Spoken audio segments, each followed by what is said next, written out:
साजी मेरा बुनियादी सवाल ये है कि हम अरबी ज़बान जानते भी हैं, सरफ़ नाहव से भी हमें शनासाई है, लेकिन आपने उस्ताद इमाम की खिदमत में ये अर्ज़ की थी कि मुझे कुरान समझ में नहीं आता, और इमाम उस्ताद ने भी फ़राई साहब से ये कहा था कि मुझे अरबी शायरी समझ में नहीं आती। तो हम जैसा नौजवान कुरान की ज़बान से कैसे शगफ़ हासिल करे? क्या अदब जो जाहिलियत का अदब है उसको ज़बानी याद करे? इसको ज़रा आप वाज़ेह कर दें। बहुत शुक्रिया। मुझे याद पड़ता है कि ग़ालिबन मैं जब मलेशिया में था तो हिंदुस्तान से तालिब इल्मों का एक वफ़द मुझसे मिलने के लिए आया था, मौलाना ज़कवान नदवी साहब की क़यादत में। उसमें भी यही सवाल ज़ेर बहस था। मैंने बड़ी तफसीली गुफ्तगू करके ये बताया था कि वो क्या चीज़ें हैं जो पढ़नी चाहिए, किन चीज़ों की मशक़ करनी चाहिए, मुख्तलिफ़ उलूम में उम्महात कुतुब सोर्स बुक्स कौन सी हैं।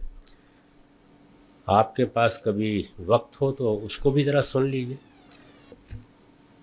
पहले मरहले में एक ज़ुबान एक शहर की तरह है, वो दरवाज़ा तलाश कीजिए जिससे आप दाखिल हो सकें। इंसानी तजुर्बात में दो ही तरीके हैं, एक ये कि ऐसा माहौल पैदा कर दिया जाए जिसमें बराह रास्त तरीके पर बच्चे जैसे ज़ुबान सीखते हैं उसी तरह मैं आप भी ज़ुबान सीखें। छोटी उम्र में ये मुमकिन भी है और आदमी के पास इतना वक्त भी होता है, 8-10 साल वो माहौल में बसर कर ले तो फिर इसकी ज़रूरत नहीं रहती कि सर्फ़ व नहव से इब्तिदा की जाए, कवायद याद किए जाएं। जैसे हमारे यहाँ दर्स निज़ामी में होता है, गर्दाने याद कर कर के अपने सर को भी गर्दां कर लिया जाए, उसमें फिर बराह रास्त तरीका मौज़ू होता है, लेकिन बड़ी उम्र में मुश्किल हो जाती है। उसमें कवायद के ज़रिए से ज़ुबान में दाखिल होना निस्बतन आसान होता है। उसकी वजह वही है कि वक्त थोड़ा होता है और ज़ुबान सीखने की जो उम्र अल्लाह ने मुकर्रर की है वो तो इब्तदाई उम्र है, वो भी काफ़ी हद तक गुज़र चुकी होती है। तो कोशिश कीजिए कि पहले ज़ुबान में आप दाखिल हो जाएं। ज़ुबान में दाखिल होकर ये जायज़ा लें कि क्या आपका अदब का ज़ौक़ है।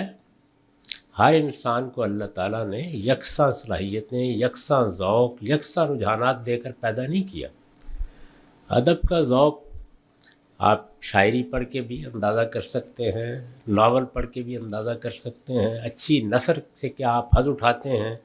आपके लिए असल बात मुद्दाई है या पैरहन है, हकीकत की तरफ निगाह ज़्यादा जाती है या जो लिबास पहनाया गया है उसको, वो भी तवज्जो का बायस बनता है।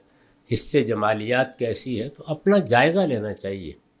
अगर ये अंदाज़ा हो जाए कि अदब का अच्छा ज़ौक़ है तो मेरे नज़दीक फिर बहुत तवज्जो के साथ, बहुत दिक्कत नज़र के साथ बाकी सारी चीज़ें छोड़कर मौलाना फैज़ुल हसन सहारनपुरी की शरह पढ़ी, सबा मुअल्लक़ात की भी और हमासा की भी। जब आप उनको बहुत अच्छी तरह से समझ लें तो यूँ समझ लीजिए कि आपने हिंदुस्तान में अदब की रवायत को आखिरी दर्जे में जान लिया।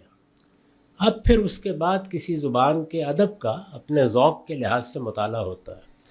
अब बहुत किताबें आ गई हैं ऐसी हैं जिनमें अरब किस्से बयान हुए हैं, शायरी के भी बहुत से मजमूए छप गए हैं, शायरों के दवावीन भी बहुत से शाये हो गए हैं। हमारे यहाँ जो पुराने नसरी दवावीन हैं जैसे अल कामिल है मुबर्रद की है, जाहिज़ की अल बयान व तबीन है, वो तो हैं ही।